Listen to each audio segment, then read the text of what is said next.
जय Jagannath good evening. आपण मानकु मु ए सोला विषय गोटे वीडियो करी मध्य छाड़ी आपण मैंने देखी कि नहीं तथापि आउ थे कर दूची। आपण मैंने सोला को जो काबुल सोला को गोटे नाली कपड़ा रे किंबा नाली तैला हो जेकोसी तैला भल सफा तैला रे ताकू भेदेई सारी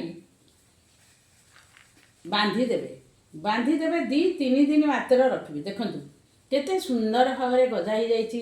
आपण मैंने जदि ये गजाटी को खाइबे सप्ताह मिनिमम गोटे दिन हो बा 2 दिन हो आपण फास्टफुड न खाई यही सब जदि जिनस खाइबे आपण देहपाई हितकर एवं एथिरे आपण काकुड़ी पकई पारिबे, कंचा लंका पकई पारिबे, धनिया पत्र पकई पारिबे एवं स्लाइड टिके लुण दे आपण सकाळ बा संध्यारे चामच रे खाइबे।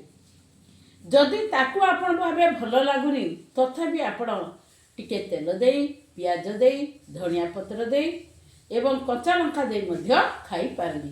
किंतु आपण निश्चित भावे एमिति जो काबुल सोलाटा कंचा खाइबे देह पई बेसी हितकर। मु आपण मान को अनुरोध करूची एही परी काबुल सोला को भेदेई आपण माने निश्चित भावे संध्यारे वा सकाळे हो सप्ताह बेसी नुहे मात्र 2 थर खातु। देखिए आपण देह केते सुंदर रहिबो। जय जगन्नाथ जय जगन्नाथ।